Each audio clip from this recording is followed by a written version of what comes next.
الحمد للہ رب العالمین والصلاة والسلام علی سید الانبیاء والمرسلین وعلی آلہ واصحابہ اجمعین۔ اللہ تبارک و تعالیٰ کا بڑا شکر ہے، بڑا احسان ہے کہ اس نے ہم سب کو علم کی مجلس میں جمع کیا ہے، اور علم کی اس مجلس میں جس حدیث سے ہمارے سیشن کا آغاز ہونے جا رہا ہے، سیشن کو جو ہم اسٹارٹ کر رہے ہیں جس حدیث سے، اس حدیث کو ایک جو اس کا ٹائٹل نیم ہے حدیث کا، وہ حدیث جبریل ہے۔ بہت ساری حدیثیں ایسی ہیں جو اپنے ٹائٹل سے زیادہ جانی جاتی ہیں، لوگوں کو کنٹینٹ پتہ نہیں ہوتا ہے، لیکن وہ حدیث کا ٹائٹل نیم ضرور جانتے ہیں۔ انہی میں سے ایک حدیث جبریل بھی ہے۔ حدیث جبریل یہ اس کا ٹائٹل نیم ہے۔ محدثین کے ہاں اس طرح کی ٹرمز جو یوز ہوتی ہیں، اور وہ لوگ حدیث کی طرف اشارہ کرنا چاہتے ہیں تو ٹائٹل نیم بول کر کے اس کی طرف وہ ریفرنس دے دیا کرتے ہیں۔ تو بہت خوشی کی بات ہے کہ حدیث جبریل سے سیشن کا آغاز ہو رہا ہے، اور حدیث جبریل کے بارے میں ایک بات شروع میں ہی پہلے بتا دوں کہ علماء نے فرمایا ہے کہ حدیث جبریل جو احادیث کا پورا جو کنٹینٹ ہے اور پورا جو ایسٹ ہے ہمارا، اس میں اسلامک ہیریٹیج میں حدیث جبریل کی حیثیت ایسے ہی ہے جیسے قرآن میں سورہ فاتحہ کی، جیسے قرآن میں سورہ فاتحہ کی حیثیت ہے، ویسے ہی حدیث جبریل کی حیثیت ہے۔ کیوں؟ اس لیے کہ جیسے سورہ فاتحہ کے اندر ایک اوور آل جو دین ہے، ایک کمپیکٹ دین سورہ فاتحہ کے اندر رکھ دیا گیا ہے، ویسے ہی آپ کا کمپیکٹ دین وہ حدیث جبریل کے اندر رکھ دیا گیا ہے۔ میں سب سے پہلے چاہتا ہوں کہ حدیث کی تلاوت کر دوں، یعنی حدیث کو پڑھ دوں آپ کے سامنے، تاکہ ہم سب کے کانوں میں اللہ کے رسول صلی اللہ علیہ وسلم کے الفاظ وہ پہنچ جائیں۔ اور ایک بات اور بتاتا چلوں کہ یہ حدیث جو ہے، اس حدیث کو محدثین نے متواتر المعانی کہا ہے۔ میں بتاتا ہوں متواتر المعانی کیا ہوتا ہے۔ یعنی اتنے لوگوں سے یہ روایت آئی ہے کہ اس کا جو کنٹینٹ ہے وہ جھوٹا نہیں ہو سکتا بالکل، یعنی یقین کی حد تک ہے یہ، ٹھیک ہے۔ تو اگرچہ الفاظ متواتر نہیں ہیں، یعنی ایسا نہیں کہ جو الفاظ حدیث کے ہم پڑھنے جا رہے ہیں ایگزیکٹلی وہی سارے محدثین نے روایت کیا ہے، ایسا نہیں ہے۔ حدیث کے الفاظ میں، ورڈنگز میں کچھ ڈفرینسز ہیں، لیکن جو کنٹینٹ ہے وہ سیم ہے۔ اور یہ حدیث اللہ کے رسول صلی اللہ علیہ وسلم سے 8 سے زائد صحابہ کرام سے مروی ہے، جن میں حضرت ابو ہریرہ، حضرت عمر، حضرت ابو ذر، حضرت انس، حضرت عبداللہ ابن عباس، حضرت عبداللہ ابن عمر، حضرت ابو عامر الاشعری، حضرت جریر ابن عبداللہ البجلی رضی اللہ تعالیٰ عنہم اجمعین، یعنی ان صحابہ کرام سے یہ حدیث نیریٹڈ ہے۔ میں ٹیکسٹ پڑھتا ہوں سب سے پہلے۔ عن عمر رضی اللہ عنہ، حضرت عمر رضی اللہ تعالیٰ عنہ سے نیریٹڈ ہے، یہ روایت ہے۔ قال بینما نحن جلوس عند رسول اللہ صلی اللہ علیہ وسلم، کہ ایک روز ہم اللہ کے رسول صلی اللہ علیہ وسلم کی خدمت میں بیٹھے ہوئے تھے، مجلس لگی ہوئی تھی حضور کی۔ ذات یومن، ایک دن، اذ طلع علینا رجل شدید بیاض الثیاب شدید سواد الشعر، کہ ہمارے درمیان مجلس چل رہی تھی کہ ایک شخص آئے جن کے کپڑے بالکل سفید تھے، ایک دم مکمل سفید، اور سر کے بال مکمل کالے تھے، یعنی سفیدی کا کوئی نام و نشان سر کے بالوں میں ان کے نہیں تھا۔ ایک دم چمکتا ہوا کپڑا اور چمکتی ہوئی صورت، چمکتے ہوئے بال، تو اس سے پتہ چل جاتا ہے کہ جو آنے والا ہے، ایسا انسان یہ محسوس کرے گا کہ وہ مسافر نہیں ہوگا، کیونکہ مسافر ہوگا، دور سے آیا ہوگا، تو اس کے کپڑے پر کچھ اس کا نشان نظر آئے گا۔ تو اس لیے کہتے ہیں راوی کہ لا یرا علیہ اثر السفر، سفر کے کچھ نشانات نظر نہیں آ رہے تھے کہ یہ شخص مسافر ہو سکتا ہے۔ لیکن تعجب کی بات یہ تھی کہ مسافر کی طرح دکھ بھی نہیں رہا تھا، ولا يعرفه منا احد، لیکن ہم میں سے کوئی ان کو پہچانتا بھی نہیں تھا، ہم میں سے کوئی ان کو پہچانتا بھی نہیں تھا۔ حتی جلس الی النبی صلی اللہ علیہ وسلم، تو آئے وہ اور آ کر کے اللہ کے نبی صلی اللہ علیہ وسلم کی خدمت میں بیٹھ گئے۔ کیسے بیٹھے؟ صحابہ، حدیث کی ایک اسپیشلٹی ہے کہ صحابہ کرام جو چیزوں کو بیان کرتے ہیں نا، تو وہ باضابطہ چیزوں کو نا ان کی کیفیت کے ساتھ، کنڈیشنز کے ساتھ بیان کرتے ہیں۔ گویا آپ ایسا لگے گا، اس طرح بیان کرتے ہیں جیسے آپ حضور کی مجلس میں موجود ہوں، آپ اپنی آنکھوں سے ان چیزوں کو دیکھ رہے ہوں۔ تو یہ بھی ان حضرات کا احسان ہے کہ انہوں نے صرف کنٹینٹ کو بیان نہیں کیا، بلکہ پورے انسیڈنٹ کو بیان کیا، پورے سین کو آپ کے سامنے نیریٹ کیا ہے تاکہ آپ حضور کی مجلس سے قریب ہو جائیں۔ تو کیسے بیٹھیں؟ فَأَسْنَدَ رُكْبَتَيْهِ إِلَى رُكْبَتَيْهِ، چنانچہ انہوں نے اپنی جو نیز ہیں، گھٹنے جو ہیں، اس کو حضور کے گھٹنے سے ملا دیا۔ یعنی جیسے ایک اسٹوڈنٹ ایک استاذ کے سامنے بیٹھتا ہے ادب کے ساتھ، توجہ حاصل کرنے کے لیے، علم سیکھنے کے لیے بڑے ادب کے ساتھ گھٹنوں کو اپنے پاؤں کو اپنے زمین پر رکھ کر کے، اور دو زانو جس کو ہم لوگ بیٹھنا کہتے ہیں، تو دو زانو وہ اللہ کے رسول صلی اللہ علیہ وسلم کی خدمت میں بیٹھے۔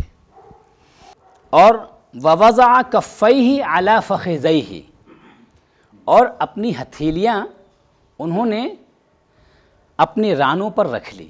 اب یہاں پر محدثین نے اس حدیث پر جو گفتگو کی ہے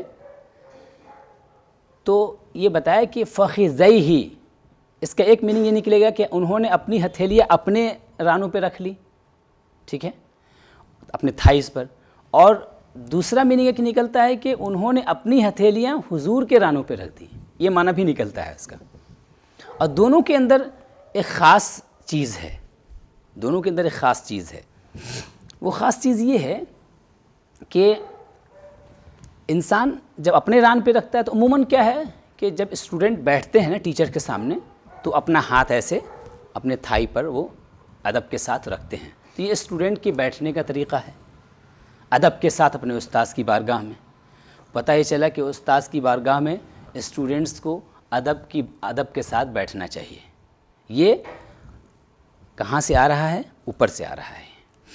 اور اگر یہ کہتے ہیں کہ حضور کی رانوں پہ انہوں نے اپنا ہاتھ رکھ دیا، تو اصل میں نا عربوں کا ایک طریقہ تھا کہ وہ اگر کسی کو خوش کرنا چاہتے تھے، کسی کی خوشامد چاہتے تھے، کسی سے کچھ اپنی بات منوانا چاہتے تھے، تو ان کا طریقہ ہوتا تھا کہ وہ ایک طریقہ یہ ہوتا تھا کہ وہ داڑھی کو پکڑتے تھے، وہ داڑھی کو پکڑ کے جو ہے، اور دوسرا یہ ہے کہ ان کے جسم پہ ہاتھ رکھ کے، پاؤں پہ ہاتھ رکھ کے، تھائی پہ ہاتھ رکھ کے جو ہے، گویا ایک طرح کی خوشامد کا طریقہ تھا کہ میں بہت ایک طالب علم کی حیثیت سے آپ کی بارگاہ میں آیا ہوں، تو گویا میں جو سوال کروں اس کا جواب ضرور دیجیے گا۔ تو ایک ریکویسٹ ٹائپ چیز تھی یہ۔ تو یہ دونوں میننگ یہاں پر نکل سکتی ہے۔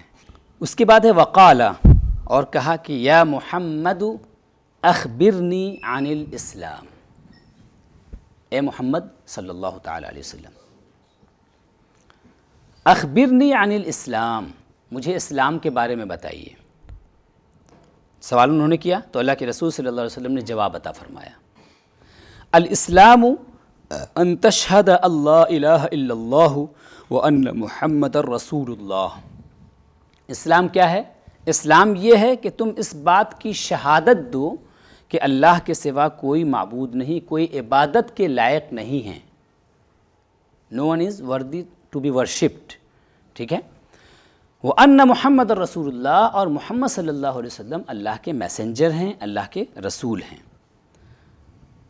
یہ آپ نے جواب دیا۔ اس کے بعد پھر دوسری چیز بیان فرمائی، وَتُقِيمَ الصَّلَاةَ، اور تم نماز کو قائم کرو، وَتُؤْتِيَ الزَّكَاةَ، اور تم زکوٰۃ دو، وَتَصُومَ رمضان، اور رمضان میں روزہ رکھو، وَتَحُجَّ الْبَيْتَ، اور خانہ کعبہ کا، اللہ کے گھر کا حج کرو، یعنی وہاں قصد کر کے جاؤ، جو عبادتیں ہیں ان کو پرفارم کرو، ان استطعت الیہ سبیلا، اگر وہاں تک جانے کی تمہارے پاس پوزیشن ہو۔ پوزیشنوں کا مطلب یہ ہے کہ آپ کے پاس اتنا پیسہ ہو کہ وہاں تک جا سکیں، اور اتنا چھوڑ کے جا سکیں کہ آپ کے گھر والے اتنے دنوں تک اپنا گزارا کر سکیں آرام کے ساتھ۔ قال، اب جب انہوں نے ان کو جواب مل گیا تو سائل تھا، سائل کو کہنا چاہیے کہ جی مجھے جواب مل گیا، لیکن معاملہ عجیب تھا. انہوں نے کہا قال صدقت، اس اجنبی انسان نے کہا کہ آپ نے سچ کہا، یعنی آپ کا جواب جو ہے نا وہ درست ہے. گویا حضور کے جواب کو وہ سرٹیفائی کر رہے ہیں، حضور کے آنسر کو وہ سرٹیفائی کر رہے ہیں. تو صحابہ کرام کہتے ہیں، حضرت عمر کہتے ہیں کہ فعجبنا لہ یسألہ ویصدقہ، تو ہمیں تعجب ہوا، we were wondering that he is asking and he is also certifying، کہ عجیب بات ہے کہ یہ سوال بھی کرتا ہے بندہ اور خود ہی پھر سرٹیفائی بھی کر رہا ہے حضور کو. قالا، اس کے بعد پھر دوسرا سوال شروع ہوا. انہوں نے کہا فاخبرنی عن الایمان، ہمیں ایمان کے بارے میں بتائیے. قال ان تؤمن باللہ وملائکتہ وکتبہ ورسلہ والیوم الآخر وتؤمن بالقدر خیرہ وشرہ. مجھے ایمان کے بارے میں بتائیے. تو حضور نے فرمایا کہ ایمان یہ ہے کہ تم اللہ پر یقین رکھو، اللہ پر ایمان لاؤ، اور اس کے فرشتوں پر ایمان لاؤ، اس کی کتابوں پر ایمان لاؤ، اس کے رسولوں پر ایمان لاؤ، اور یوم آخرت یعنی لاسٹ ڈے، قیامت کا جو دن ہے اس پر ایمان لاؤ. وَتُؤْمِنَ بِالْقَدْرِ خَيْرِهِ وَشَرِّهِ، اور اس بات پر ایمان لاؤ کہ تقدیر اچھی ہو یا بری یہ سب اللہ تبارک و تعالیٰ کی طرف سے ہے. میں بھی صرف ٹرانسلیشن کر رہا ہوں. قالا، اب پھر انہوں نے جب اس جواب سن لیا تو کہتے ہیں صدقتا، آپ نے صحیح کہا، آپ نے صحیح جواب دیا. اس کے بعد انہوں نے پھر کہا فاخبرنی عن الاحسان، اب مجھے احسان کے بارے میں بتائیے. تو آپ نے فرمایا، اللہ کے رسول صلی اللہ علیہ وسلم نے ارشاد فرمایا ان تعبد اللہ کأنک تراہ، کہ تم اللہ کی عبادت ایسے کرو گویا تم اللہ تبارک و تعالیٰ کو دیکھ رہے ہو. فإن لم تکن تراہ فإنہ یراک، اور اگر یہ کیفیت نہ پیدا ہو رہی ہو تو کم سے کم یہ یقین تو ہونا ہی چاہیے کہ اللہ تبارک و تعالیٰ تم کو دیکھ رہا ہے. قال، اچھا اس کے بعد جو ہے قال فاخبرنی عن الساعہ، اس کے بعد ان کا ایک لاسٹ کوشچن تھا کہ مجھے قیامت کے بارے میں بتائیے، مجھے قیامت کے بارے میں بتائیے. تو اللہ کے رسول صلی اللہ علیہ وسلم نے ارشاد فرمایا کہ مل مسئول عنہا بأعلم من السائل، کہ جس سے پوچھا گیا ہے، جس سے یہ کوشچن کیا گیا ہے، وہ سننے والے سے زیادہ نہیں جانتا ہے. قال، تو انہوں نے کہا کہ اچھا ٹھیک ہے آپ قیامت کے بارے میں نہیں بتا رہے ہیں تو فاخبرنی عن اماراتہا، تو مجھے قیامت کی علامتوں کے بارے میں ہی بتا دیجئے تاکہ اس سے میں ان علامتوں کو دیکھ کر کے میں تیاری شروع کر دوں. قال، تو اللہ کے رسول صلی اللہ علیہ وسلم نے ارشاد فرمایا کہ پہلی علامت یہ ہے ان تلد الامۃ ربتہا، کہ باندی اپنی مالکن کو جنم دے گی. اس کی میننگ کیا ہے میں اس پہ بات کرتا ہوں ابھی. وَأَن تَرَى الْحُفَاةَ الْعُرَاةَ الْعَالَةَ رِعَاءَ الشَّاءِ يَتَطَاوَلُونَ فِي الْبُنْيَانِ، اور تم یہ دیکھو گے یعنی ایسا زمانہ آ جائے گا کہ جن کے پاس جو ننگے پاؤں چلنے والے تھے، جن کے پاس کپڑے نہیں تھے، جو محتاج تھے، بکریاں چرایا کرتے تھے، یعنی بہت ہی مفلوق الحال، بہت ہی گویا ڈپرائیوڈ قسم کے ٹائپ کے لوگ تھے، بہت ہی پورٹی کے لائف گزارنے والے لوگ تھے. لیکن ان لوگوں کا حال یہ ہو جائے گا کہ یتطاولون فی البنیان، کہ وہ محلوں میں اطمینان و سکون کی زندگی گزار رہے ہوں گے، غرور و فخر و غرور کا اظہار کر رہے ہوں گے. فرماتے ہیں کہ ثم انطلق، ہے عمر کہتے ہیں ثم انطلق، پھر وہ چلے گئے، یعنی جو سائل تھے وہ چلے گئے. فلبثت ملیا، تو میں ایک لمبے وقفے تک اسی حال میں رہا. ثم قال، پھر حضور نے فرمایا کہ یا عمر، اے عمر، اتدری من السائل، آپ کو معلوم ہے کہ یہ سائل کون ہیں؟ قلت، میں نے عرض کی اللہ ورسولہ اعلم، اللہ اس کے رسول زیادہ بہتر جانتے ہیں. قال، تو حضور نے فرمایا کہ فإنہ جبریل، یہ جبریل تھے، اتاکم یعلمکم دینکم، یہ تم کو تمہارا دین سکھانے آئے تھے، تم کو تمہارا دین سکھانے آئے تھے. اس جو الفاظ ہم نے پڑھے ہیں یہ مسلم کے الفاظ ہیں، مسلم شریف کے الفاظ ہیں. ویسے یہ کتاب جو کتب ستہ ہے، صحاح ستہ جسے ہم کہتے ہیں، کتب ستہ میں تقریباً ہر کتاب میں موجود ہے یہ روایت. یہاں پر ایک بات بتا دوں، فلبثت ملیا میں، کہ میں ایک لمبے ٹائم تک اسی طرح رہا، اس کا مطلب یہ ہے، اصل میں دوسری روایتوں میں ذکر یہ ہے کہ ایک روایت یہ بتاتی ہے کہ اللہ کے نبی صلی اللہ تعالیٰ علیہ وسلم نے تھوڑی دیر کے بعد وہیں مجلس میں بتا دیا کہ یہ جبریل تھے جو تم کو تمہارا دین سکھانے آئے تھے. اور حضرت عمر کہہ رہے ہیں کہ میں ایک لمبے وقفے تک رہا، اور ایک دوسری روایت میں آیا ہے تو عمر کہتے ہیں کہ حضور نے 3 راتوں کے بعد میری جب ملاقات ہوئی حضور سے، تب حضور نے فرمایا کہ یہ جبریل تھے تم کو تمہارا دین سکھانے آئے تھے. تو اب 2 حدیثیں یہ ٹکرا رہی ہیں کہ ایسا کیسے ممکن ہے. تو اس پر علماء کرام نے جواب یہ دیا ہے اس کا کہ اصل میں ہوا یہ کہ اس واقعے کے بعد جب وہ سائل اٹھ کے چلے گئے تو حضرت عمر بھی مجلس سے اٹھ کے چلے گئے. ٹھیک ہے، تو جو مجلس میں دیگر لوگ موجود تھے صحابہ کرام، ان کو آپ نے فوراً بتا دیا کہ ھذا جبریل اتاکم یعلمکم دینکم، یہ جبریل تھے تم کو تمہارا دین سکھانے آئے تھے. اور حضرت عمر سے ملاقات 3 دن کے بعد ہوئی تو اللہ کے رسول صلی اللہ علیہ وسلم نے جب ملاقات ہوئی تب ان کو بتایا. تو اس لیے انہوں نے یہ لفظ جو ہے فلبثت ملیا، میں ایک لمبے وقفے تک اسی حال میں رہا، یعنی میں حضور سے گویا ڈسکنیکٹڈ رہا، اور پھر حضور نے مجھ کو یہ بتایا. تو یہ پوری حدیث ہے جسے حدیث جبریل کہا جاتا ہے. حدیث جبریل کے بارے میں نے بھی آپ سے عرض کیا کہ علماء کرام نے فرمایا کہ یہ حدیث جو ہے، یہ حدیث ایسے ہی حدیث کے ذخیرے میں جیسے کہ قرآن کریم میں سورہ فاتحہ. قرآن کریم میں سورہ فاتحہ میں کیا ہے؟ اللہ تبارک و تعالیٰ کی ذات، صفات ہے نا، اور انسان کے لیے کا عمل کیسا ہونا چاہیے وہ، اور انسان کا عقیدہ کیسا ہونا چاہیے، انسان کس کو نفع و نقصان پہنچانے والا سمجھے اس بات کو، اور انسان کو اللہ تبارک و تعالیٰ کی بارگاہ میں کیسے بندگی کا اظہار کرنا چاہیے، دعا کیسے کرنی چاہیے، ان تمام چیزوں کو بہت ہی کمپیکٹلی جو ہے وہ سورہ فاتحہ میں ذکر کر دیا گیا. پورا دین سمٹ کر کے آ گیا ہے اس کے اندر. ٹھیک ہے، اسی لیے اس کو ام القرآن کہا جاتا ہے، اور اس حدیث کو ام الاحادیث کہا جاتا ہے. اس حدیث کو ام الاحادیث کہا جاتا ہے. ایک سرسری طور پر میں پہلے آپ کو اس میں کچھ چیزیں بتا دوں، اس کے بعد پھر میں جو پوائنٹس ہیں اس پر میں بات کرتا ہوں کہ اس حدیث سے ایک سرسری طور پر ہمیں کیا چیزیں ملتی ہیں، یعنی سیکھنے کی کیا چیز ملتی ہے. تو اس پر اگر ہم بات کریں تو سب سے پہلی بات تو یہ معلوم ہوتی ہے کہ علم کے بارے میں سوال کرنا مستحب ہے. یعنی دین کے بارے میں کسی طرح کا کوئی علم آپ سیکھنا چاہتے ہیں تو اس کے بارے میں سوال کیجئے. سوال کرنا اچھی بات ہے، یہ حضرت جبریل امین کی سنت ہے. جبریل امین کی یہ سنت ہے. اگر آپ سوال کر رہے ہیں دین کا، سیکھ رہے ہیں، تو یہ گویا آپ ان کی سنت کو ادا کر رہے ہیں. ایک بات. دوسری چیز یہ ہے کہ کبھی کبھی ایسا ہوتا ہے انسان کو سوال صرف اس لیے نہیں کرنا چاہیے کہ بس مجھے علم ہو جائے، بلکہ کبھی کبھی کسی چیز کا آپ کو علم ہوتا ہے، اس کے باوجود آپ بزرگوں کی مجلس میں بیٹھیں تو آپ اس لیے بھی سوال کر لیجئے کہ ہو سکتا ہے دوسروں کو فائدہ پہنچ جائے. ظاہر سی بات ہے کہ حضرت جبریل امین تو جانتے ہی تھے ان چیزوں کو نا، لیکن اس کے باوجود انہوں نے سوال کیا. تو کس لیے کیا انہوں نے؟ تاکہ حاضرین جو ہے وہ اس سے مستفیض ہو جائیں. اسی لیے صحابہ کرام رضوان اللہ تعالیٰ علیہ مجمعین فرماتے ہیں کہ ہم بسا اوقات کبھی کبھی ایسا ہوتا تھا کہ حضور کی مجلس میں ہم پر اتنا حضور کا رعب طاری ہوتا تھا، اتنا دبدبہ ہوتا تھا، اتنا حضور کی جو ایک ڈگنیٹی ہے اس کا ایک ایسا مطلب وہ ہوتا تھا، انوائرمنٹ ہوتا تھا کہ ہم سوال نہیں کر پاتے تھے حضور سے، حضور کی عظمت کی وجہ سے.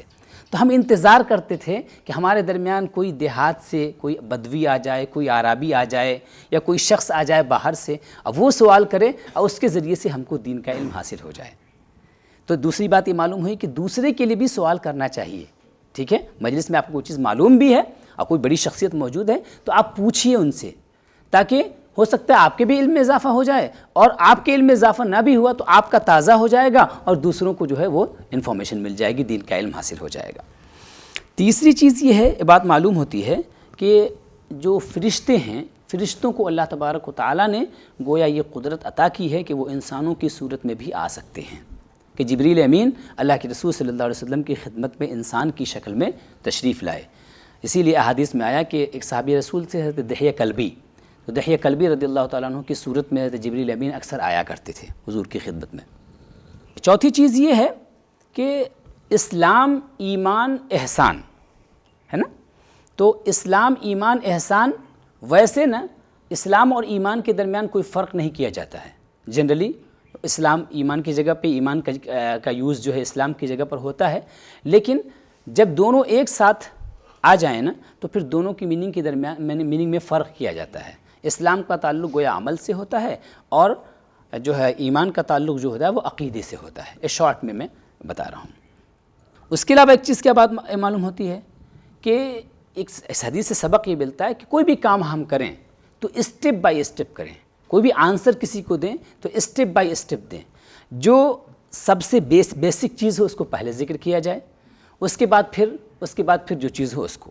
اللہ کے نبی صلی اللہ تعالیٰ علیہ وسلم نے اسلام سے آغاز کیا، کیونکہ لوگوں کے لحاظ سے انسان کو پتہ کیسے چلتا ہے کہ فلاں انسان مومن ہے یا نہیں ہے؟ جب وہ اقرار کرتا ہے نا، زبان سے کلمہ پڑھتا تبھی تو پتہ چلتا ہے نا۔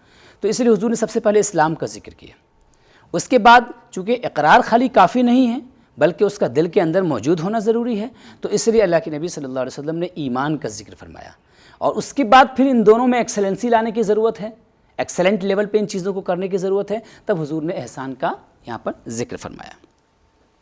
ایک اور چیز یہ معلوم ہوتی ہے کہ دین کے 3 ارکان ہیں، جیسا کہ ایک یہ ڈائیگرام آپ کو دکھایا گیا ہے کہ اسلام، ایمان اور احسان۔ تو نہ صرف یہ کہ اسلام مکمل دین ہے، نہ صرف ایمان مکمل دین ہے، نہ صرف احسان مکمل دین ہے، بلکہ دین کا جو پرفیکشن ہے وہ ان 3 چیزوں میں گھرا ہوا ہے، اسلام، ایمان، احسان۔ اور کامل مومن بننے کے لیے ہم کو اپنے اندر ان تینوں چیزوں کو پیدا کرنے کی ضرورت ہے۔ ایک چیز یہ معلوم ہوتی ہے اس حدیث سے کہ جو قیامت کا علم ہے یہ اللہ تبارک و تعالیٰ کو معلوم ہے، اللہ تبارک و تعالیٰ کو پتہ ہے، اور اللہ تبارک و تعالیٰ نے انبیاء کرام کو یا ہمارے نبی صلی اللہ علیہ وسلم کو اس کا علم عطا فرمایا یا نہیں عطا فرمایا، اس میں علماء کا اختلاف ہے، تو اس بحث میں ہم کو جانے کی ضرورت نہیں ہے۔ اتنا ضرور ہے کہ قیامت کا علم اگر ہم کو حاصل ہو جائے، اللہ کے نبی صلی اللہ علیہ وسلم اگر بتا بھی دیتے، مان لیجیے علم ہوتا بتا بھی دیتے، علم تھا اور بتا بھی دیتے حضور، تو اصل میں قرآن کریم کی ایک آیت ہے، وہ کیا ہے کہ ان الساعۃ لا تأتیکم الا بغتہ، کہ قیامت جب بھی آئے گی نا تو اچانک آئے گی۔ اگر بتا دیا جاتا تو وہ اچانک کہاں رہ جاتی، اچانک نہیں رہتی نا۔ تو اس لیے اللہ کے نبی صلی اللہ علیہ وسلم نے قیامت کے بارے میں ایگزیکٹلی نہیں بتایا کہ کب قیامت آئے گی، ٹھیک ہے۔ ہاں اس کے بعد جو قیامت کی علامتیں تھیں وہ حضور نے بتا دی تاکہ انسان الرٹ رہے، اپنے آپ کو اعمال صالحہ کے لیے تیار رکھے، اپنے عقیدے کو درست رکھے، تاکہ اللہ کی بارگاہ میں حاضری کے لیے وہ اپنے آپ کو تیار رکھے۔ ایک آخری چیز جو معلوم ہوتی ہے اس سے، ایک اور چیز جو معلوم ہوتی ہے وہ یہ کہ علماء کرام اور جس سے بھی کوئی سوال ہو تو سوال کا جواب دینے کے بعد ادب یہ ہے، انبیاء کرام کی سنت یہ ہے کہ سوال کا جواب دینے کے بعد آخر میں آپ کہیے کہ اللہ و رسولہ عالم۔ بڑی شخصیت آپ سے کوئی سوال کرتی ہے، ٹھیک ہے، اور سوال آپ کو معلوم نہیں ہے، اس کا جواب معلوم نہیں ہے آپ کو، تو آپ کہہ دیجئے کہ اللہ و رسولہ عالم، اللہ اس کے رسول زیادہ بہتر جانتے ہیں۔ یعنی اگر آپ کو علم نہیں ہے تو اس کے علم کو آپ کس کا ریفرنس دے دیجئے، اللہ تبارک و تعالیٰ کی طرف پلٹا دیجئے اور اس کے رسول صلی اللہ علیہ وسلم کی طرف پلٹا دیجئے، کیونکہ اللہ تبارک و تعالیٰ اصلاً سب کچھ جانتا ہے، اور اللہ تبارک و تعالیٰ کے پیارے رسول کو اللہ نے اسی لیے بھیجا ہے تاکہ وہ دنیا کو بتائیں، دنیا کو سکھائیں، دنیا کو تعلیم عطا فرمائیں۔ یہ انسان کے متقی ہونے کی پہچان ہے کہ اگر سوال کیا گیا اور معلوم نہیں ہے تو وہ کہہ دے کہ اللہ و رسولہ عالم۔ اور یہ کہنا یہ خود اپنے آپ میں ایک علم ہے۔ ایک حدیث شریف میں آیا کہ فَإِنَّ مِنَ الْعِلْمِ أَن تَقُولَ لِمَا لَا تَعْلَمْ اللَّهُ عَالَمْ، یہ بھی ایک علم ہے کہ آپ یہ کہہ دیں کہ اللہ تعالیٰ زیادہ بہتر جانتا ہے، کیونکہ کم سے کم اس بات کا تو احساس ہوا نا کہ مجھے یہ علم نہیں ہے، تو خود اپنے آپ میں یہ ایک علم ہوا۔ دوسری چیز یہ ہے کہ ایک چیز یہ پتہ چلتی ہے کہ اس حدیث سے کہ انسان عمارتوں کو اگر تعمیر کرتا ہے، گھر بناتا ہے، بہت شاندار گھر بنایا اس نے، تو شاندار گھر بنانا بری بات نہیں ہے، شاندار گھر بنانا یہ بری بات نہیں ہے، لیکن اگر وہ فخر کے لیے بنا رہا ہے، لوگوں کے سے مقابلہ کرنے کے لیے بنا رہا ہے، دوسروں کو حقیر دکھانے کے لیے بنا رہا ہے، تو یہ بات بری ہے اپنے آپ میں، یہ اچھی بات نہیں ہے، ٹھیک ہے۔ تو یہ ایک سرسری طور پر اس حدیث سے ہمیں جو چیزیں ملتی ہیں وہ یہ ہیں۔ اچھا، اس کے بعد اب میں جو پوائنٹس ہیں ان پوائنٹس سے بات کرتا ہوں۔ اللہ کے نبی صلی اللہ تعالیٰ علیہ وسلم نے جو جواب دیا ہے اس جواب میں اسلام کے جو 5 ارکان ہیں ان 5 ارکان کو حضور نے بیان فرمایا ہے۔ ان 5 ارکان پہ تفصیل کے ساتھ ہمارے دوسرے گیسٹ فیکلٹی جو ہیں وہ گفتگو کریں گے، میں بس اس کے جو پوائنٹس کو صرف پڑھ کر کے گزر جاتا ہوں کہ اسلام از ٹو بیئر وٹنس، شہادت دینے کا نام۔ اسلام کس بات کا نام ہے؟ اسلام شہادت دینے کا نام ہے۔ کس بات کی شہادت؟ None has the right to be worshipped but Allah, کہ اللہ تبارک و تعالیٰ کے علاوہ کوئی بھی عبادت کے لائق نہیں ہے، کوئی بھی اس بات کی مستحق نہیں ہے کہ اس کی عبادت کی جائے۔ کیوں؟ اس لیے مستحق نہیں ہے کیونکہ عبادت کی میننگ کیا ہوتی ہے؟ عبادت کی میننگ عربک میں جو عبادت کی جو ڈیفینیشن ہے وہ ڈیفینیشن ہے کہ اقصا غایت الخضوع والتذلل، اقصا غایت الخضوع والتذلل، یہ عربک میں اس کی ڈیفینیشن ہے۔ میننگ کیا ہوا اس کا؟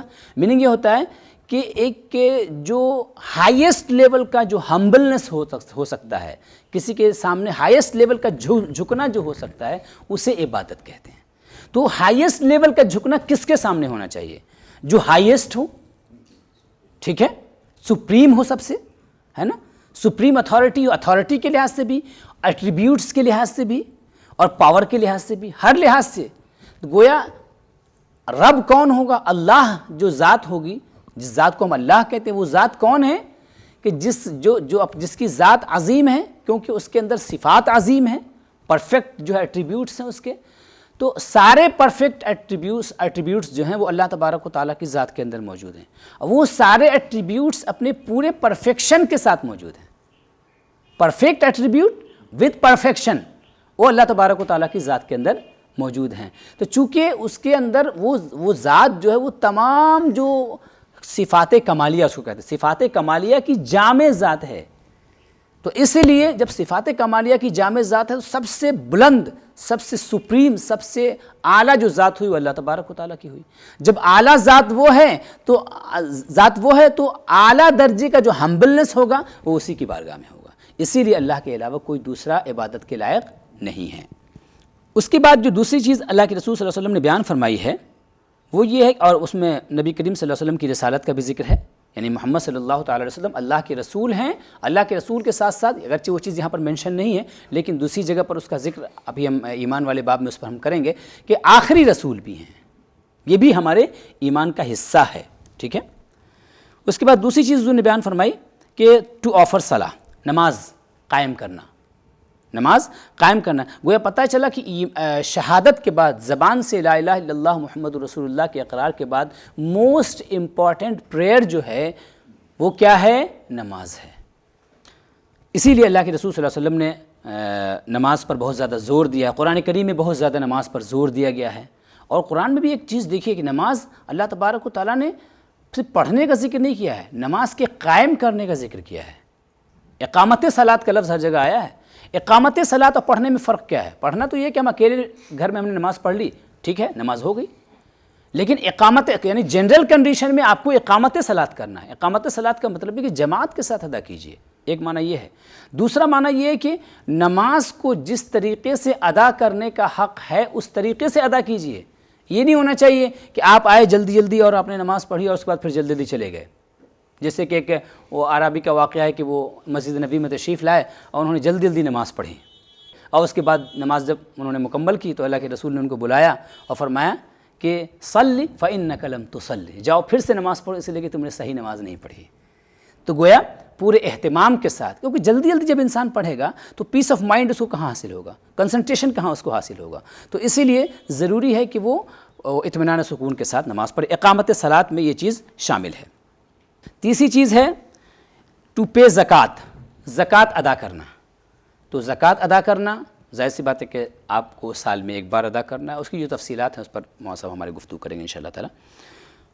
اس کے بعد چوتھا پوائنٹ ہے fast during the month of Ramadan, رمضان کے مہینے میں روزہ رکھنا، ایک مہینے کا روزہ رکھنا۔ مقصد کیا ہے روزے کا؟ کہ وہی انسان اپنے آپ کو پاک کرے، ساری عبادتوں کا مقصد یہ ٹو میک حج کرنا، یعنی اگر آپ کے پاس حیثیت ہے تو آپ حج کرنے کے لیے جائیے۔ تو گویا جو پہلا سوال ہے اس میں اسلام کے 5 ارکان کو اللہ کے رسول صلی اللہ علیہ وسلم نے کور کیا ہے کہ اگر یہ 5 چیزیں انسان کرتا ہے تو وہ مسلمان ہے۔ اس کے بعد واٹ از ایمان، ایمان کیا ہے؟ تو اس میں اللہ کے نبی صلی اللہ تعالیٰ علیہ وسلم نے 6 چیزوں کا ذکر کیا ہے. گویا پتہ ہی چلا کہ ایمان کے اندر جو ہے نا وہ 6 ارکان ہیں. سب سے پہلی چیز کیا ہے؟ ایمان باللہ، اللہ تبارک و تعالیٰ پر ایمان، اللہ تبارک و تعالیٰ پر ایمان. اور دوسری چیز کیا ہے؟ ہز اینجلس، اس کے فرشتوں پر ایمان. تیسری چیز ہے ہز بکس، اس کی کتابوں پر ایمان، صرف قرآن پہ نہیں بلکہ پہلے بھی جتنی کتابیں آئی ہیں سب پر ایمان. ہز پروفٹس، اس کے نبیوں اور رسولوں پر ایمان. اس کے بعد والیوم الآخر، اور یوم آخرت پر، قیامت کے ڈومس ڈے یعنی لاسٹ ڈے جس کو ہم کہتے ہیں، اس پر ایمان. اور اس بات پر ایمان کہ تقدیر اچھی ہو یا بری وہ ساری چیزیں آتی ہیں وہ اللہ تبارک و تعالیٰ کی طرف سے. ٹھیک ہے، ہیں وہ اللہ تبارک و تعالیٰ کی طرف سے. اب یہاں پر تقدیر کے اچھی یا بری ہونے پر ایمان لانے کا مطلب یہ نہیں ہے کہ اگر آپ کے اوپر مصیبت آئی تو اس کو دور کرنے کے لیے ہم دعا نہ کریں، یہ مطلب نہیں ہوتا ہے. اگر ہم پر مصیبت آئی ہے تو اللہ تبارک و تعالیٰ نے اگر دنیاوی طور پر اس مصیبت کو دور کرنے کے لیے کوئی ذریعہ بتایا ہے تو اس ذریعے کو آپ یوز کیجئے، یا کم سے کم دعا تو ہے ہی تو آپ دعا کیجئے اللہ تبارک و تعالیٰ کی بارگاہ میں. اور بس اللہ تبارک و تعالیٰ اصل میں ہم سے چاہتا کیا ہے، وہ اس ایمان کے ذریعے ہم سے چاہتا کیا ہے؟ وہ چاہتا یہ ہے کہ اللہ تبارک و تعالیٰ کی بارگاہ میں ہماری بندگی باقی رہے، یعنی ہر حال میں ہم اپنے آپ کو اللہ کی بارگاہ میں جھکا کے رکھیں. جب ہم یہ جانیں گے کہ سب کچھ اللہ کی طرف سے آ رہا ہے اور وہی حقیقت میں فعال لما یرید ہے، جو چاہتا ہے کرتا ہے، تو گویا ہم اس کی بارگاہ میں ہمیشہ اپنے آپ کو جھکا کر کے رکھیں گے. ہاں، اور ہم، کیونکہ مسلم کا مطلب کیا ہے؟ جھکنے والا. مسلم ہے سرنڈر کرنے والے کو مسلم کہتے ہیں. تو گویا بندہ مسلم بنا رہے، مومن بنا رہے، اللہ تبارک و تعالیٰ کی بارگاہ میں جھکنے والا وہ بنا رہے. اچھا، اس میں ایک چیز بتا دیں، ہم لوگ جو عموماً ایمان مفصل پڑھتے ہیں نا تو اس میں ایک پوائنٹ کا، ایک آرٹیکل کا اضافہ ہوتا ہے، والبعث بعد الموت. لیکن یہاں پر والبعث بعد الموت کا ذکر نہیں ہے. وجہ کیا ہے؟ اصل میں اللہ کے رسول صلی اللہ علیہ وسلم کی جو گفتگو ہے نا وہ کمپیکٹ ہے، وہ جامع گفتگو ہے. تو اس میں اصل میں یوم آخرت پر جب آپ ایمان لاتے ہیں، قیامت کے دن پر جب آپ ایمان لاتے ہیں تو آٹومیٹیکلی گویا آپ جو ہے ایمان لے آتے ہیں کس پر؟ ریزریکشن پر بھی. ٹھیک ہے، دوبارہ مرنے کے بعد اٹھنے پر ہمارا ایمان آ ہی جاتا ہے. ٹھیک ہے، تو یہ اس ایمان کے جواب میں اللہ کے نبی صلی اللہ علیہ وسلم نے گویا دین کے جو ایمان کے جو ارکان ہیں، ایمان کے جو آرٹیکلز ہیں، اس پر اللہ کے نبی صلی اللہ علیہ وسلم نے گفتگو فرمائی ہے، اور یہ ایمان کی بنیاد ہے. اس کے بعد ہے واٹ از احسان. احسان کیا ہے؟ تو اس میں اللہ کے نبی صلی اللہ تعالیٰ علیہ وسلم نے بیسیکلی یہاں پر 2 لیول کا ذکر کیا ہے. احسان کے حوالے سے ہم اگلے لیکچر میں تفصیل کے ساتھ گفتگو کریں گے. یہاں پر حضور نے کیا فرمایا؟ ان تعبد اللہ کأنک تراہ، کہ تم اللہ تبارک و تعالیٰ کی عبادت ایسے کرو گویا تم اللہ تبارک و تعالیٰ کو دیکھ رہے ہو. ٹھیک ہے. اچھا، یہاں پر ایک چیز بتا دوں کہ اس کا ایک میننگ تو یہ نکلتا ہے کہ ہم ایمان کی اس کیفیت میں ہوں کہ اللہ تبارک و تعالیٰ کا گویا مشاہدہ کر رہے ہوں. ٹھیک ہے، ایک میننگ تو یہ ہے. اور دوسرا لیول حضور نے یہ بتایا کہ اگر یہ کیفیت نہیں ہے، مشاہدے کی کیفیت نہیں ہے، تو کم سے کم مراقبے کی کیفیت. مراقبے کا مطلب یہ کہ یہ دل میں ہمیشہ آپ کے سمایا رہے، دل میں ہمیشہ یہ بسا رہے کہ اللہ تبارک و تعالیٰ آپ کو دیکھ رہا ہے، اللہ تبارک و تعالیٰ آپ کو دیکھ رہا ہے. یہاں پر جو میں بتانا چاہ رہا تھا کہ وہ جو فرسٹ جو لیول ہے، فرسٹ لیول کے اندر ایک بات جو آ رہی ہے، وہ بات کیا ہے کہ اللہ کی عبادت تم ایسے کرو گویا اللہ کو دیکھ رہے ہو. تو اس کا ایک مطلب بعض علماء نے یہ بیان کیا کہ بندے کو یہ چاہیے کہ وہ، اچھا یہاں پر ایک چیز اور بتا دوں کہ یہاں پر عبادت کا لفظ آیا ہے کہ تم اللہ کی عبادت کرو. تو اس سے گویا پتہ یہ چل رہا ہے کہ ہم جب عبادت کریں تو عبادت کے وقت یہ کیفیت ہونی چاہیے. تو اصل میں یہ منیمم چیز ہے، یعنی کہ کم سے کم اگر اللہ کی عبادت میں ہے تو یہ 2 کیفیت، 2 میں سے کوئی ایک کیفیت آپ کی ہونی چاہیے کم سے کم عبادت میں. کیونکہ عبادت کا مقصد کیا ہے؟ مثلا نماز ہے، نماز کا مقصد کیا ہے؟ اقیم الصلاۃ لذکری، نماز مجھ کو یاد کرنے کے لیے قائم کرو. تو اگر انسان عبادت میں ہو اور ذکر غائب ہو، اللہ تبارک و تعالیٰ کی یاد ہی غائب ہو، تو پھر وہ عبادت نہیں، ایک طرح کا ایکسرسائز بن جاتا ہے پھر وہ. ٹھیک ہے، تو یہ منیمم لیول پہ ہے. ورنہ ایکچولی بعض دیگر روایات میں حدیث کے جو دیگر نیریشنز ہیں، ورڈنگز جو آئی ہیں نا، اس میں ان تعبدہ کی بجائے ایک لفظ آیا ہے ان تعمل للہ. ان تعمل للہ، کہ آپ کوئی بھی عمل کریں، ٹھیک ہے، تو اس کیفیت کے ساتھ کریں آپ اللہ کو گویا دیکھ رہے ہیں، یعنی ہائیسٹ لیول، کہ آپ اگر اپنی آفس میں بھی ہوں، ٹھیک ہے، اپنے ورکنگ سائٹ پہ ہوں آپ، تو اللہ تبارک و تعالیٰ کا مشاہدہ ہوتا رہے آپ کو، اور اگر یہ نہ کیفیت ہو تو کم سے کم یہ یقین تو دل میں بسا ہی رہے کہ اللہ تبارک و تعالیٰ آپ کو دیکھ رہا ہے۔ اگر اس کا فائدہ کیا ہوگا؟ اس کا فائدہ یہ ہوگا کہ اگر یہ کیفیت آپ کے دل میں بسی ہے تو ہر انسان کو جو ڈیوٹی دی گئی ہے، جو ذمہ داری دی گئی ہے، جو بھی چیز اس کے سپرد کی گئی ہے، جو بھی ایک رسپانسبلٹی انٹرسٹ کی گئی ہے اس کو، تو وہ اس کو بہت ہی پرفیکشن کے ساتھ انجام دے گا۔ تو یہاں بات عبادت کی آئی ہے، لیکن مراد اللہ تبارک و تعالیٰ کی صرف عبادت نہیں ہے کہ صرف عبادت کے وقت آپ کی یہ کیفیت ہو، بلکہ آپ کی یہ کیفیت ہو جائے کہ ہر وقت اللہ تبارک و تعالیٰ کو یا تو دیکھ رہے ہوں، یا کم سے کم یہ یقین ہو کہ اللہ تبارک و تعالیٰ آپ کو دیکھ رہا ہے یہ ہر وقت۔ اسی لیے یعنی مقصود یہ ہے کہ کسی بھی وقت بندہ مومن کو غافل نہیں رہنا ہے، ایمان والے کو کسی بھی حال میں غافل نہیں رہنا ہے۔ قرآن کریم میں اللہ تبارک و تعالیٰ نے ذکر کیا کہ رجال لا تلہیہم تجارت ولا بیع عن ذکر اللہ واقام الصلاة وایتاء الزکاة یخافون یوما تتقلب فیہ القلوب والابصار، کہ اللہ کے کچھ بندے ایسے بھی ہیں، یہاں تو انسان کی حالت یہ ہوتی ہے کہ عبادت میں اللہ سے غافل ہو جاتا ہے، لیکن میرے کچھ بندے ایسے بھی، اللہ فرماتا ہے میرے کچھ بندے ایسے بھی ہیں جن کو تجارت اور خرید و فروخت یہ نماز کے قائم کرنے سے اور زکوٰۃ دینے سے یہ نہیں روکتے، یعنی اللہ کے وہ دیگر جو دنیاوی کام کر رہے ہوتے ہیں اس کے باوجود وہ ایمان کی حالت میں ہوتے ہیں، وہ غفلت کی حالت میں نہیں ہوتے ہیں، وہ ذکر کی حالت میں ہوتے ہیں۔ کیوں؟ کہ ایک یقین ان کے اندر سمایا ہوتا ہے۔ وہ یقین کیا ہے؟ ایک خوف سمایا ہوتا ہے، یخافون یوما تتقلب فیہ القلوب والابصار، وہ اس دن سے ڈرتے ہیں جس دن نگاہیں بھی بدل جائیں گی اور لوگوں کے دل بھی بدل جائیں گے، ٹھیک ہے۔ تو اس ڈر، اس خوف کی وجہ سے وہ جو ہے نا ہمیں وقت گویا اللہ تبارک و تعالیٰ کے یقین میں ہوتے ہیں کہ اللہ ہم کو دیکھ رہا ہے۔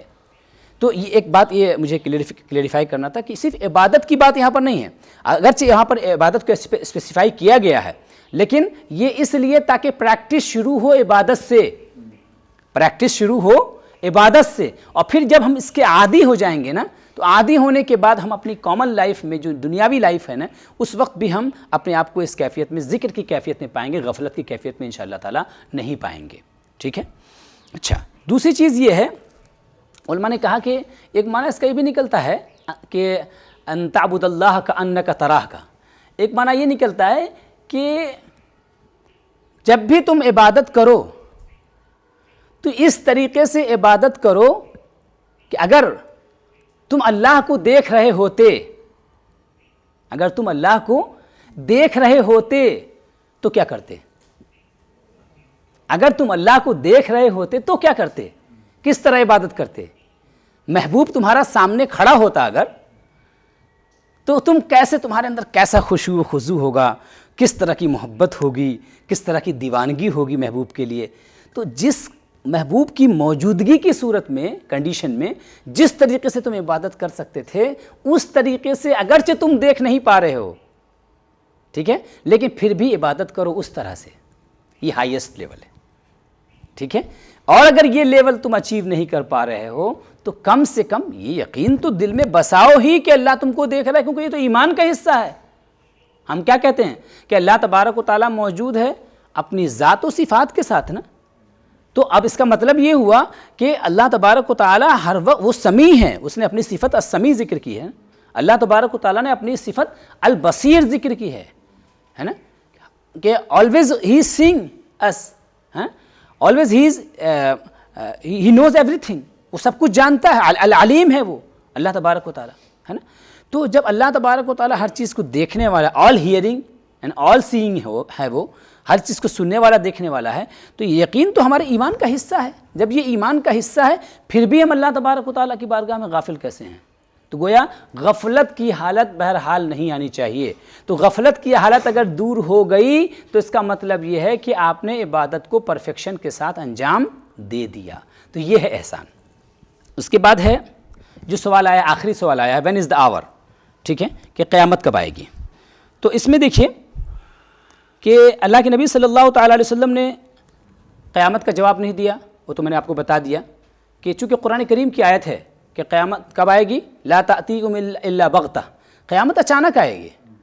اگر حضور بتا بھی دیتے تو پھر قرآن کی اس آیت کی تکذیب ہو جاتی نا، یہ آیت جھوٹی ہو جاتی ہے، آیت غلط ہو جاتی نا. تو اللہ تبارک و تعالیٰ کے وعدے کو اپنی جگہ برقرار رکھنا ہے، اس لیے اس کو چھپایا ہی گیا. اسی لیے حضور نے یہ نہیں فرمایا کہ میں نہیں جانتا ہوں. کلیئرلی حضور نے یہ نہیں کہا کہ میں قیامت کا علم میرے پاس نہیں ہے، یہ نہیں کہا، بلکہ ایسا جواب دیا گویا جیسے ہم کسی کو ٹالنا چاہتے ہیں.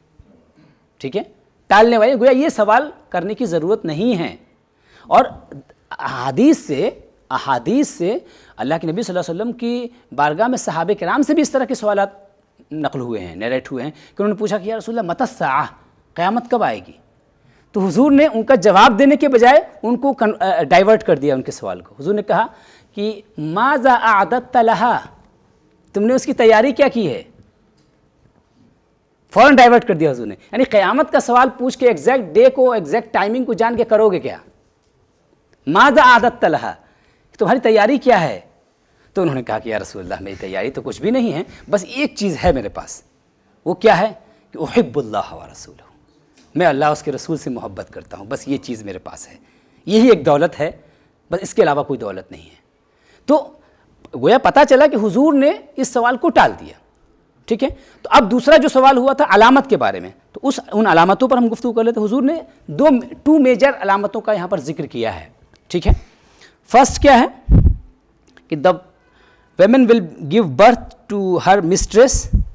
ٹھیک ہے، کہ عورت جو ہے نا وہ اپنی مالکن کو جنم دے گی. اصل میں یہ جو ورڈ ہے حضور نے یوز کیا ہے نا، اس کی میننگ کیا ہے؟ تو اس کی ایکسپلینیشن میں ڈفرینٹ باتیں کہی گئی ہیں. ٹھیک ہے، تو اس میں جو سب سے خاص طور سے ہماری جو موجودہ جو کرنٹ سچویشن ہے اس کے لحاظ سے جو بہت اٹیچڈ اور بہت ہی ایک ہٹنگ بات ہے وہ یہ ہے کہ اس کا مطلب یہ ہے کہ بچے اپنے ماں باپ کی نافرمانی شروع کر دیں گے. بچے اپنے ماں باپ کی نافرمانی شروع کر دیں، کیونکہ حضور کیا کہہ رہے ہیں کہ عورت اپنے مالکن کو، بعض روایت میں مالک کا بھی لفظ آیا ہے، سید کا بھی لفظ آیا ہے، یا اس روایت میں مسلم والی روایت میں سیدہ کا لفظ آیا ہے یعنی مسٹریس، اور ماسٹر کا بھی لفظ آیا ہے بعض روایات میں. تو گویا پتہ چلا کہ حضور یہ بیان کرنا چاہتے ہیں کہ اصل میں ایک ایسا زمانہ آنے والا ہے جو قیامت سے قریب ہوگا. اب اس زمانے میں ہوگا کیا کہ جو بچے ہوں گے نا وہ اپنے والدین کے ساتھ بہت ہی مس بیہیو کریں گے، بہت غلط طریقے سے پیش آئیں گے والدین کے ساتھ. کیونکہ حضور کہہ رہے ہیں کہ عورتیں جو ہے اپنے مالکن کو جنم دیں گے، مالکن کو یا مالک کو. تو گویا یہ بچہ جو ہے یا بچی، بیٹی جو ہے اس کی یا بیٹا جو ہے اس کا، وہ اس کے اوپر گویا اوور پاور کرے گا اس کو. ٹھیک ہے، اور اس کی نافرمانی ڈس اوبے کرے گا، اپنے ماں باپ کو جو ہے، اپنی ماں کو خاص طور سے ان کے ساتھ بدتمیزی کرے گا.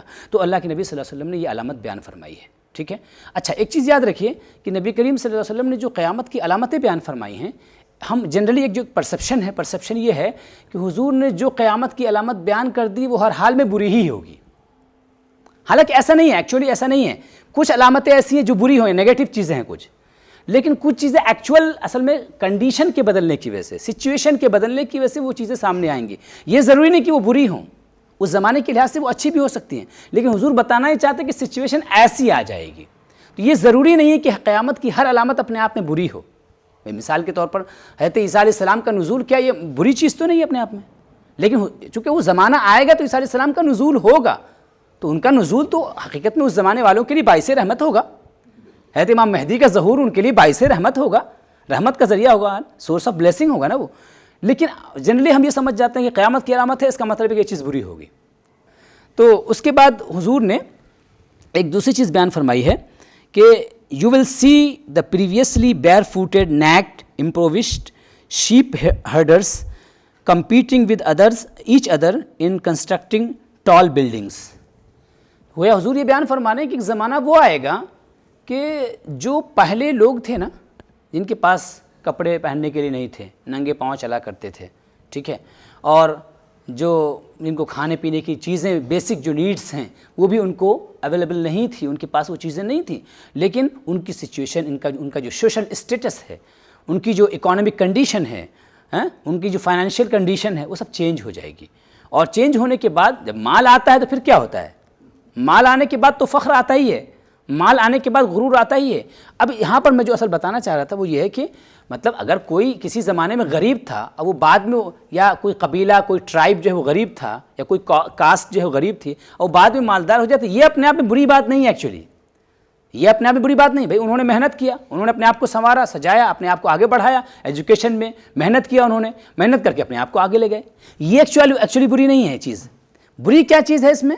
بری چیز یہ ہے کہ یتطاولون فی البنیان، کہ وہ بلڈنگیں لمبی لمبی اونچی اونچی بلڈنگیں بنائیں گے اور کنسٹرکٹ کریں گے، اور اس میں کیا کریں گے وہ فخر کے لیے ہوگا، غرور کے لیے ہوگا، دوسروں کو حقیر دکھانے کے لیے، چھوٹا دکھانے کے لیے ہوگا، یہ اپنے آپ میں بہت بری بات ہے۔ تو اللہ کے نبی صلی اللہ علیہ وسلم نے ان کے بارے میں بیان فرمایا کہ یہ لوگ جو ہے ایسے ہوں گے، ٹھیک ہے، دو علامتیں بیان۔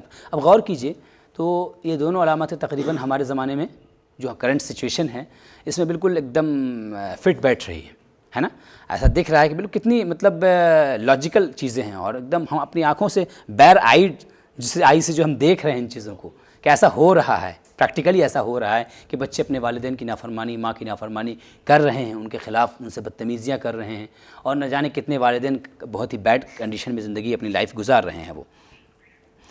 اس کے بعد حضور نے فرمایا کہ فَإِنَّهُ جِبْرِيلُ أَتَاكُمْ يُعَلِّمُكُمْ دِينَكُمْ، چونکہ ان کا راز کھول نہیں پایا تھا نا کہ یہ کون ہیں، تو اللہ کے نبی صلی اللہ تعالیٰ علیہ وسلم نے ان کو کلیریفائی کر دیا کہ کوئی اور نہیں، حضرت جبریل امین، فرشتوں کے سردار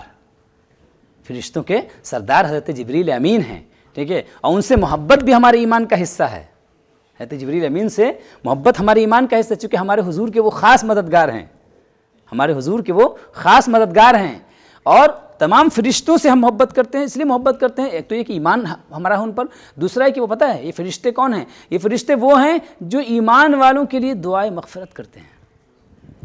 یہ قرآن میں ذکر ہے، میں حدیث سے نہیں بتا رہا ہوں، یہ قرآن میں ذکر ہے، ٹھیک ہے، تو سورہ غافر میں اس کا ذکر ہے۔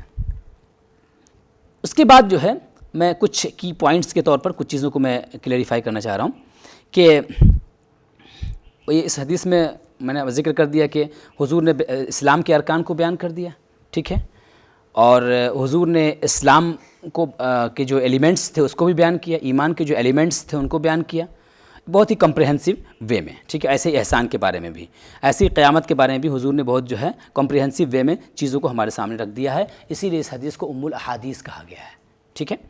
اچھا، میں پہلے بھی ذکر کر چکا، ایک بار پھر سے اس کو ریپیٹ کر رہا ہوں کہ اسلام کا جو تعلق ہے وہ اصل میں وہ ظاہر سے ہے، اسلام کا تعلق ظاہر سے، یعنی زبان سے شہادت دینا، ٹھیک ہے، اور اس کے علاوہ جو اسلام کا تعلق کس سے ہے؟ عمل سے ہے، ایکٹیویٹیز سے ہے، نماز، روزہ، حج، زکوٰۃ، یا جو بھی عمل کرتے ہیں اس کا تعلق اسلام سے ہے، ٹھیک ہے، اور ایمان جو ہے اس کا تعلق کس سے ہے؟ قلب سے ہے، دل سے ہے، یعنی تصدیق۔ اب یہاں پر جو ہے علماء کرام کے درمیان ایک بحث ہے، بحث یہ ہے کہ ایمان صرف دل کی تصدیق کا نام ہے یا صرف زبان کی تصدیق کا نام ہے یا دونوں کے کمپیکٹ چیز کا نام ہے یا اس کے ساتھ عمل بھی جڑا ہوا ہے، ٹھیک ہے۔ تو ایکچولی جو ہے ایمان جو ہے اس کے اندر دو چیز ہے، ایک تو یہ کہ تصدیق بالقلب، بائی ہارٹ اس کو آپ ٹیسٹیفائی کیجئے، اور بائی ٹنگ بھی ٹیسٹیفائی کیجئے، ٹھیک ہے، اور تبھی جا کر کے انسان مکمل ایمان والا، مکمل مسلمان ہوا کرتا ہے، ٹھیک ہے۔ اور بعض علماء نے عمل کو اس کے ساتھ جوڑا ہے وہ ایمان کے کمال کے لیے، ایمان کی پرفیکشن کے لیے، کہ پرفیکٹ ایمان والا انسان کب کہلائے گا؟ جب ساتھ میں عمل بھی ہوگا، ٹھیک ہے۔ اور عمل میں کمی بیشی کی بنیاد پر اسی لیے ایمان میں بھی کمی بیشی ہوتی ہے۔ کمی بیشی ہونے کا مطلب یہ جو لوگ کہتے ہیں کہ ایمان کے ساتھ عمل جوڑا ہوا ہے تو ظاہر سی بات وہ کہیں گے کہ جب عمل میں کمی ہوگی تو ایمان کے اندر بھی کمی بیشی ہوگی۔ اور جن لوگوں نے کہا کہ نہیں، عمل ایمان کا لازمی حصہ تو ہے کہ جب بھی ایمان اچھی طرح ہوگا تو اس کا وہ ایمان جو آپ کا ہے وہ ٹرانسلیٹ ہوگا ایکشن میں، ٹھیک ہے، جو بلیف ہے آپ کا وہ بلیف ٹرانسلیٹ ہوگا ایکشن میں، اور اگر بلیف آپ کا ٹرانسلیٹ نہیں ہو پا رہا انٹو ایکشن، ٹھیک ہے، تو اس کا مطلب یہ کہ کہیں نہ کہیں ایمان میں کچھ گڑبڑی ہے، ایمان میں کہیں نہ کہیں کچھ کمی ہے، کچھ کمزوری ہے، یا تو مرض ہے یا جو بھی چیز ہو، کوئی نہ کچھ ہے۔ کیونکہ دنیا میں ہم کیا دیکھتے ہیں؟ دنیا میں یہ دیکھتے ہیں جب کسی چیز کا یقین ہمارے اندر بیٹھا، مثال کے طور پر ہم جا رہے ہیں اور آگے جو ہے ہم بالکل بے فکر ہو کے جا رہے ہیں، ہمیں آگے ہماری نظر نہیں ہے اور آگے ایک سانپ ہے یا ایک گڈھا ہے اور آپ نے دیکھ لیا، تو آپ جیسے ہی کہتے ہیں، مجھ کو آواز دے کے آپ کہیں کہ سامنے گڈھا ہے، تو یہ بات آپ کی آپ جیسے ہی میرے کانوں میں پہنچے گی، کان سے میرے دل تک پہنچے گی اور دل اس کو تصدیق کر دے گا، تو تصدیق کرنے کے بعد میرا پاؤں فوراً رک جائے گا۔ اگر پاؤں میرا نہیں رک رہا ہے تو اس کا مطلب یہ ہے کہ کہیں نہ کہیں یا تو آپ کی بات مجھ تک نہیں پہنچی، یا آپ کی جو بات پہنچی ہے اس میں کچھ ہم کو ڈاؤٹ ہے، یا ڈاؤٹ نہیں ہے تو اس کو سنا نہیں اچھی طریقے سے، دھیان سے سنا نہیں، کوئی نہ کوئی کمزوری ہوتی ہے، تبھی وہ عمل میں ٹرانسلیٹ نہیں ہو پاتا ہے، ٹھیک ہے؟ تو عمل میں ٹرانسلیٹ نہ ہونے کا مطلب ہے کچھ کمی ہے۔ احسان کیا ہے؟ احسان کا جو ورڈ ہے یہ حسن سے آیا ہے، بیوٹی، جس کو ہم کہتے ہیں انگلش میں بیوٹی۔ اچھا، تو اب احسان کا مطلب کیا ہوا کہ کسی بھی چیز کو، ساری جو عبادتیں ہیں وہ ہمارا جو ٹوٹل انوالومنٹ ہے ایکشن میں، اور یا جو عقیدہ ہے ہمارا وہ ہارٹ ایکشن آف ہارٹ ہو چاہے ایکشن آف آرگنس ہو، یہ دونوں جو ہے یہ ہمارا پرفیکشن کے ساتھ ہونا چاہیے، حسن کے ساتھ ہونا چاہیے، بیوٹی کے ساتھ ہونا چاہیے۔ اگر یہ ہے تو اس کا مطلب ہمارے پاس احسان ہے۔ احسان کو ہی جو ہے دوسرے لفظوں میں ایک دیکھیے، اصل میں ہر چیز کی نا ایک ٹرم ہوتی ہے، جیسے فقہ ہے، اصول فقہ ہے، حدیث ہے، اصول حدیث ہے، ٹھیک ہے؟ عقیدے کا جو علم اس کو علم الکلام کہتے ہیں۔ ویسے ہی جو ہے نا بعد میں علماء نے اس کو ایک ٹرم دے دیا، احسان کو ایک الگ سے ایک ٹرم دیا، اور اس ٹرم کا نام ہے کیا؟ تصوف، ٹھیک ہے؟ ایکچولی کوئی الگ سے چیز نہیں ہے۔ احسان میں ہوتا کیا ہے؟ احسان کے نتیجے میں کیا ہوتا ہے؟ احسان کے نتیجے میں یہ ہوتا ہے کہ انسان کبھی بھی نماز جلد بازی میں نہیں پڑھے گا، کیونکہ پرفیکشن کے ساتھ پڑھنے کو کہا گیا ہے، ہری نہیں ہوگا وہاں پر۔ ایسے ہی ہوتا کہ انسان کبھی نماز کے اندر جو آداب ہیں، مثلا اطمینان سے رکوع، اطمینان سے سجدہ، ان چیزوں کو کبھی چھوڑ دیتا ہے۔ یہ چھوڑنا احسان کو چھوڑنا ہے، یہ چھوڑنا احسان کو چھوڑنا ہے، پرفیکشن کو چھوڑنا ہے، یہ ٹھیک ہے؟ گویا اللہ تبارک و تعالیٰ یہ چاہتا ہے کہ میری بارگاہ میں اگر کھڑے ہو تو میرے احساس، میرے یقین کے ساتھ کھڑے ہوئیے، ٹھیک ہے؟ تاکہ آپ کی عبادت بنے، وہ صرف ایک ایکسرسائز بن کے نہ رہ جائے۔ تو اب محسن کون ہوا؟ احسان جب ہے تو محسن کون ہوگا؟ محسن گویا پرفیکٹ مسلم، پرفیکٹ مومن جو ہے وہ محسن ہے، ٹھیک ہے؟ ایسے ہی جو کمزور ایمان والا جو مومن ہوتا ہے، کچھ عمل بھی کر رہا ہے، کچھ گناہ بھی کر رہا ہے، یا ایمان ہے لیکن ایمان میں کچھ کمزوری ہے، تو وہ کمزور ایمان والے مومن کہلاتے ہیں۔ ایسے ہم لوگوں کا حال یہی ہے، ہم لوگ اسی کیٹیگری میں ہیں۔ قرآن کریم میں ایسے لوگوں کے لیے بھی اللہ تبارک و تعالیٰ نے بڑے رحم کا معاملہ فرمایا۔ اللہ نے فرمایا کہ وَآخَرُونَ اعْتَرَفُوا بِذُنُوبِهِمْ خَلَطُوا عَمَلًا صَالِحًا وَآخَرَ سَيِّئًا عَسَى اللَّهُ أَن يَتُوبَ عَلَيْهِمْ، کہ کچھ لوگ میرے بندے ایسے ہیں جنہوں نے اپنی نیکیوں میں برائیوں کو ملا کر کے رکھا ہے، امید ہے کہ اللہ ان کی بھی توبہ قبول فرما لے، امید ہے کہ اللہ تبارک و تعالیٰ ان کی بھی توبہ قبول فرما لے۔ اس کے بعد جو ہے ایک چیز ہوتی ہے کہ وہ محسن ہوا، اور محسن کے مطلب پھر اس کے بعد ہوا کمزور ایمان والا، تو محسن کے اندر چونکہ پرفیکٹ مسلم، پرفیکٹ مومن دونوں ہو گئے۔ اس کے بعد ایک آخری لیول ہوتا ہے جو کہ ان چیزوں کا انکار کرتا ہے، ٹھیک ہے؟ یعنی اسلام و ایمان کا جو انکار کرتا ہے اسے کافر کہتے ہیں، یعنی جو سرے سے اسلام کو یا اسلام کی جو بیسکس ہیں ان کو تسلیم ہی نہیں کرتا، ان کو کافر کہا جاتا ہے۔ تو یہ حدیث جبریل کے حوالے سے ہماری ایک ان شارٹ ایک گفتگو تھی، اور میں اللہ تبارک و تعالیٰ کی بارگاہ میں دعا کرتا ہوں کہ اللہ تعالیٰ اس ہماری گفتگو کو قبول فرمائے، اس میں جو کمیاں رہی ہوں اسے معاف فرمائے، درگزر فرمائے، اور ہم سب کو اپنے راستے پر چلائے اور حدیث احسان کے مطابق زندگی گزارنے کی توفیق عطا فرمائے۔ کوئی انسان ہے جو زکوٰۃ تک نہیں پہنچ پاتا ہے، کوئی انسان ہے جو حج تک نہیں پہنچ پاتا ہے، تو دین ہاؤ ڈو ڈیفائن کہ ہی از اے پرفیکٹ ایمان والا یا مسلم؟ نہیں، تو میں نے کہا نا کہ یہ ارکان اسلام میں ہے، اگر ان چیزوں میں کمی رہ گئی تو اس کا مطلب یہ ہے کہ وہ پرفیکٹ مسلم نہیں ہے، ٹھیک ہے؟ گنہگار ہے وہ، مومن ود ویک ایمان ہوا ہو، مسلم ود ویک اسلام ہوا ہو، چونکہ دو رکن اگرچہ وہ مان رہا ہے نا کہ انکار کر رہا ہے اس کا۔ اچھا، ایلیجبلٹی نہیں تو بات تو اس پر بھی مولانا صاحب ہمارے کریں گے ہی تفصیل کے ساتھ، کہ دیکھیے ایلیجبلٹی نہیں ہے تو پھر اس کے اوپر فرض ہی کہاں ہوا وہ، تو اس کے لیے ضروری ہی نہیں ہوا نا، نہیں وہ کوئی بات نہیں ہے نا، تو چونکہ اس کے اوپر فرض ہی نہیں ہے نا، وہ چیز اس کے اوپر فرض ہی نہیں ہے۔ جب اس کے اوپر فرض اللہ نے اس کے لیے ضروری نہیں قرار دیا، تو اس کے حق میں جو آدمی ایک یہ ہے ایلیجبل نہیں ہے، تو اس کے لیے تو وہی جتنا اس کے لیے ایلیجبلٹی پائی جائے گی اتنے ہی کا مسلمان ہوگا، اور اتنے ہی کے لیے ضروری ہوگی یہ چیزیں، ٹھیک ہے؟ اس کے لیے اس کے ایمان، اس کے اسلام میں کوئی کمی نہیں آئے گی اس کی وجہ سے، ٹھیک ہے؟ ہاں، اس کے اسلام میں کوئی کمی نہیں آئے گی چونکہ وہ ایلیجبلٹی ہی نہیں وہاں پر سرے سے۔ ہاں، اللہ سے دعا کرے کہ اللہ تعالیٰ اس کو ایلیجبل بنا دے، ہے نا؟ یہ دعا تو کر ہی سکتا ہے انسان۔ اس کے دیگر راستے ہیں نا بھائی، وہ اگر مانیے نماز پڑھ رہا ہے تو اس کو پڑھا دیں، تو اس کو پڑھا کے اپنے آپ کو آگے لے جا سکتا ہے وہ۔ ہے نا. اور دیکھیے زکوٰۃ نہ دے پانا ایک الگ چیز ہے نا. کیا وہ بالکل 1 روپے بھی خرچ کرنے کی پوزیشن میں نہیں ہے, 5 پیسے بھی خرچ کرنے کی پوزیشن میں نہیں ہے, ناٹ اے پینی, 1 پینی بھی خرچ کرنے کی پوزیشن میں نہیں ہے.